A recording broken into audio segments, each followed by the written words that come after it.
Welcome to trading inch. आज हम चौथा सेटअप देखेंगे जो हमारी सीरीज चल रही है टॉप 10 ट्रेडिंग सेटअप में से। उसमें से आज हम चौथा सेटअप देखेंगे जो कि है रिलेटिव स्ट्रेंथ सेटअप। जब एक मार्केट करेक्शन में जाता है तो जो स्टॉक्स रहते हैं ये एक्यूमुलेट किए जाते हैं बाय बिग इंस्टीट्यूशनल और ये नए मार्केट लीडर बनने के पूरे इसमें चांसेस रहते हैं। तो आपको ऐसे स्टॉक को देखना है कि जो 20 to 30% जो डाउन ट्रेंड में गए हैं और उसके बाद उन्होंने एक साइडवेज का रेंज दिया है जो कि हैवीली एक्यूमुलेट हुए हैं और उसके बाद उनकी ब्रेकआउट की जो प्रोबेबिलिटी होती है वो काफ़ी बड़ी आती है। तो चलिए देखते हैं सेटअप में क्या है। तो स्टॉक डेट वेंट साइडवेज, जो कि स्टॉक साइडवेज चले जाते हैं या फिर रैली करते हैं जब मार्केट करेक्शन में रहता है, तो वो मोस्ट प्रोबेबल चांसेस रहते हैं कि वो एक आउट परफॉर्मेंस दे जब मार्केट एवरेज अपना रिकवर करे। तो आपको ऐसे स्टॉक में नज़र रखनी है। इंडस्ट्री जो अप ट्रेंड में रहती है, जब एक एवरेज मार्केट जब एक चौपी रेंज में रहता है तो उनके चांसेस ज़्यादा रहते हैं कि वो आउट परफॉर्म करें जब भी एक इंडेक्स ब्रेकआउट देता है। तो और जो इंडस्ट्री आउट परफॉर्म करती है पहले के कुछ हफ्तों में, जो कि जब मार्केट एक जनरली रिकवर हो रहा होता है, तो उनके ज़्यादा चांसेस बढ़ जाते हैं कि वो ऐसे ही अपना परफॉर्मेंस दें उस मार्केट के टाइम में। जैसे कि रिलेटिव स्ट्रेंथ रहता है वैसे ही रिलेटिव वीकनेस रहता है, जो कि आपको एक वैल्यूएबल आइडिया प्रोवाइड करता है एक शॉर्ट रेंज में कि आपको क्या लेना चाहिए क्या बेचना चाहिए। जब भी एक इंडस्ट्री ब्रेकडाउन देती है, जब मार्केट एवरेज एक कंसोलिडेशन मोड में रहते हैं, तो वो वैसे ही अंडर परफॉर्म करेगी, वो वैसे ही नीचे को जाएगी जब सारे इंडेक्सेस नीचे को जाने लगे। तो अब हम रूल देखेंगे कि आप रिलेटिव स्ट्रेंथ स्क्रीन कैसे कर सकते हो स्टॉक्स को। तो आप उन स्टॉक को देखिए जो कि आउट परफॉर्म कर रहे हैं पास्ट 1, 3 या 6 मंथ में। जैसे कि एग्जांपल ले लेते हैं कि स्टॉक्स जो 20% ऊपर गए हैं पास्ट मंथ में और 30% ऊपर गए हैं पास्ट क्वार्टर में एंड 50% ऊपर गए हैं पास्ट 6 मंथ, तो आपको ऐसे स्टॉक स्क्रीन करने हैं। प्राइस जो स्टॉक्स के वो 100 से 1000 के बीच में हो सकता है। मैंने यहाँ पर 200 लिख रखा है, आप इसको 1000 या 2000 मान सकते हैं depending upon your capital and risk appetite. तो आप उसके हिसाब से पोजीशन ले सकते हो। और जो एवरेज डेली ट्रेडिंग वॉल्यूम होना चाहिए वो नियरली 100K तक होना चाहिए शेयर्स का।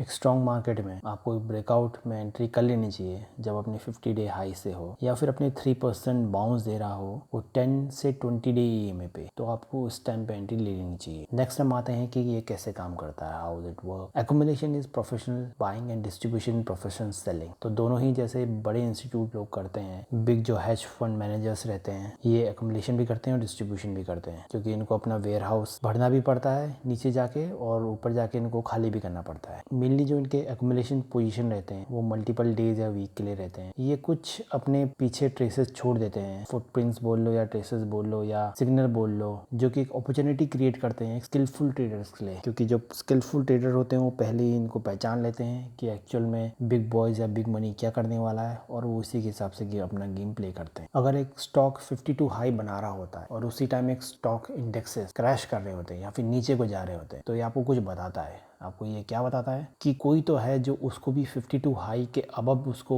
बाय कर रहा है और बाकी जो स्टॉक्स हैं वो 10 to 20 to 50% डाउन है, तो आपको उस स्टॉक्स में एंट्री ले लेनी चाहिए। जो भी एक्यूमुलेशन जो रहता है जो बिग मनी करते हैं उनके पीछे उनका एक स्ट्रॉन्ग रीजन रहता है, may be because of strong cell या फ्यूचर में उनके कुछ अर्निंग होने वाली है। आपको वो सब एक्चुअल रीजन के बारे में सोचना नहीं है, क्योंकि जब तक आपको पता चलेगी तब तक वो न्यूज़ ऑलरेडी डिस्काउंटेड हो चुकी होगी और मे बी वो आपको न्यूज़ इसलिए बताई जा रही है ताकि आप उसमें एंटर हों और ये लोग अपना माल ऑफलोड कर लें आप लोगों को। आपको हमेशा ध्यान देना चाहिए कि क्या बिग फंड्स क्या बिग मनी और बिग बॉयज कर रहे हैं, क्योंकि जो भी इनके एक्शंस रहते हैं वो लॉन्ग टर्म के बेसिस पे रहते हैं। वो मार्केट में कोई आज लिया या आज बेच दिया ऐसे नहीं करते। वो मेनली करते हैं तो वो FNO में करेंगे, लेकिन for stock buying and selling they have the longer position, वो लॉन्ग साइड में ही खेलते हैं। अब देखते हैं when to trade this setup, कब इसको ट्रेड करना चाहिए। रिलेटिव स्ट्रेंथ और वीकनेसेस एक पावरफुल इक्विटी सिलेक्शन टूल है जो हर मार्केट के एनवायरनमेंट में काम करता है। जब भी आप अप ट्रेंड में हो तो आपको उन स्टॉक्स पे ध्यान देना चाहिए जिनका मोमेंटम बहुत ही अच्छा खासा हो और वो पास्ट 3 to 6 मंथ में एक बेस्ट परफॉर्मिंग स्टॉक्स हो जो कि अप ट्रेंड पे जा रहे हो, हायर हाई जो बना रहे हो। उसमें से ज़्यादातर स्टॉक जो स्विंग ट्रेड के लिए अपॉर्चुनिटीज देते हैं और वो सेटअप हमेशा एक मार्केट अप ट्रेंड में ही काम करते हैं। और जब भी मार्केट करेक्शन होता है तो सबसे पहले हाई मोमेंटम स्टॉक ही क्रैश होते हैं। जब भी मार्केट रेंज बाउंड में होता है तो हम इनके रिलेटिव स्ट्रेंथ को देखते हैं कि इसमें कितना स्ट्रेंथ की है और कितनी वीकनेस है। जब भी मार्केट एक चॉपी रेंज में होता है तो हम वो इंडस्ट्री या सेक्टर देखते हैं जो कि राइजिंग मोड में है और जो कि डिक्लाइनिंग मोड में। और अगर मार्केट अपनी चॉपी रेंज से निकल के ऊपर वाली रेंज में जाता है, वो इंडस्ट्री पहले राइज होगी जो कि प्रीवियस चॉपी रेंज में भी लीडर थी, तो वो आगे भी लीडर ही रहेगी। और अगर मार्केट चॉपी रेंज से निकल के नीचे को जाता है तो जो इंडस्ट्री वीकनेस दिखा रही थी पहले भी, तो वो भी बाद में वीकनेस ही दिखाएगी। तो वो आपके लिए एक शॉर्ट एंट्रीज बन सकती, मतलब जो अच्छा माल है वो अच्छा ही रहेगा और जो बुरा है वो बुरा ही रहेगा। व्हेन टू बाय इट, कब आपको बाय करना चाहिए? जब भी एक ब्रेकआउट होता है और एक न्यू 50 डे हाई, जब भी एक मार्केट अच्छे खासे ट्रेंड में होता है, एक कंसोलिडेशन मोड में जाके जब वो न्यू 50 हाई बनाता है, तो उसके अबव अगर वो जाता है तो आपको बाय कर लेना चाहिए। और अगर मार्केट साइडवेज में है और वो वहाँ से अपना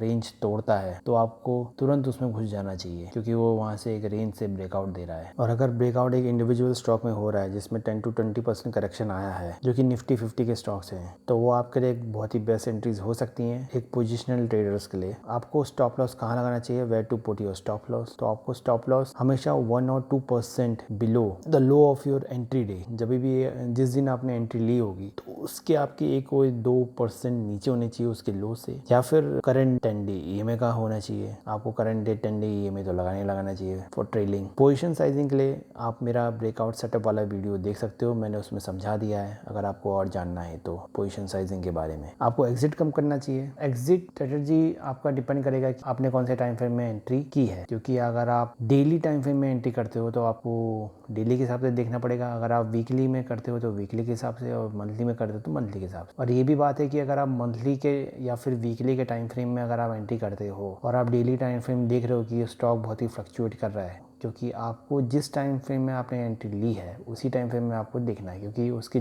लोअर वाले टाइम फ्रेम में जब भी आप देखोगे तो ऑलवेज फ्लक्चुएशन आपको दिखेगी और जिसकी वजह से आपकी दिल की धड़कनें बढ़ेंगी और आप पोजीशन को जल्दी से निकाल लो। तो ऐसी गलती नहीं करनी है आपको। हमेशा टाइम फ्रेम अपना जो रूल है वो पक्का रखें। अगर टाइम फ्रेम एक डेली टाइम फ्रेम है तो आपको 3 से 4 दिन बाद अगर वो अप ट्रेंड में है तो आप उसमें से आधा बेच सकते हो और फिर आप आधा जो ट्रेल कर सकते हो 10 डे EMA पे। अगर वो 10 डे EMA के बिलो क्लोज देता है तो आपको अपना पूरा सौदा निकाल देना। अगर आप वीकली टाइम फ्रेम में एंट्री लेते हो तो आपको प्रॉब्ली 3 to 4 वीक आपको देना चाहिए। अपना आधा प्रॉफिट आप 3 to 4 वीक बाद बुक कर लीजिए। और दूसरा, आप 50 डे मूविंग एवरेज भी लगा सकते हो। अगर उसके नीचे क्लोजिंग देता है तो आपको पूरा का पूरा एग्जिट कर देना चाहिए। अब आपको सेटअप कैसे ढूंढना चाहिए? How to find those setup? Setup means how to find those stocks. तो आपको एक स्क्रीनर रन करना पड़ेगा that stock that are more than up 30% in the past 6 month, जो कि स्टॉक 30% अप है 5-6 मंथ में है और वो ट्रेड कर रहे हैं अपनी 50 डे मूविंग एवरेज के ऊपर और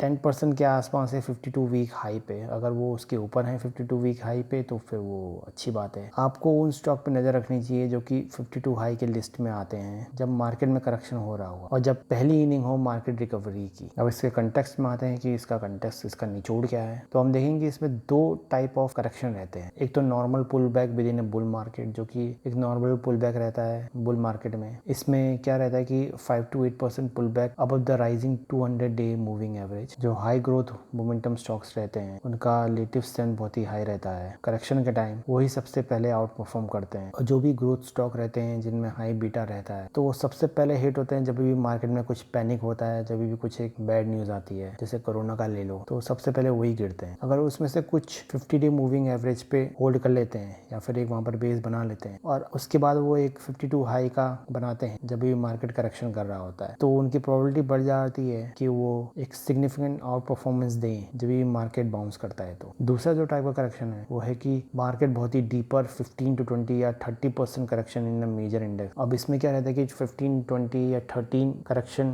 परसेंटेज करेक्शन क्यों आता है? क्योंकि तब बहुत ही फोर्स लिक्विडिटी आ जाती है और सब लोग जितने भी रिटेलर हैं या इंस्टीट्यूशन हैं वो अपना माल सेल करते हैं, क्योंकि तब माहौल ही ऐसा बन जाता है कि उनको सेल करना पड़ता है। और ये अपने 200 डे मूविंग एवरेज के नीचे रहते हैं और ये कभी कभार 1 साल तक बेयर मार्केट में ही रहता है। और जो बेस्ट परफॉर्मिंग स्टॉक्स जो रहते हैं वो रहते हैं जो कि सबसे ज़्यादा हिट हुए होते हैं मार्केट करेक्शन के टाइम, और वो कम से कम 80% डाउन रहते हैं अपने 52 हाई से, जो ऑलमोस्ट बैंक्रप्सी को फेस करने वाले होते हैं, बट वो समहाउ मैनेज कर लेते हैं, सर्वाइव कर लेते हैं। और फिर वो जब ऊपर को चढ़ते हैं उसके बाद वो अराउंड 50 डे या 200 डे मूविंग एवरेज पे एक बेस बनाते हैं, काइंड ऑफ वो थोड़ा सांस लेते हैं और उसके बाद वो एक ब्रेकआउट देते हैं और फिर वो एक हायर रेंज बनाते हैं और वो सारे वो रिटर्न्स बीट कर देते हैं जो प्रीवियस जो उन्होंने दिए रहते हैं, अपना सारा प्रीवियस रिकॉर्ड सब तोड़ देते। तो आपको ऐसे ही स्टॉक फाइंड आउट करने पड़ेंगे। This is for the long term swing traders. Stay tuned for more update and thank you for watching this. आगे चल के मैं ऐसे ही कुछ वीडियो बनाऊंगा। This is for my own learning, क्योंकि मैं इसमें अपनी लर्निंग कर रहा हूँ। अगर आपका भी इसमें कुछ अच्छा हो रहा है तो आप उसको लाइक शेयर सब्सक्राइब कीजिए। Thank you for watching this.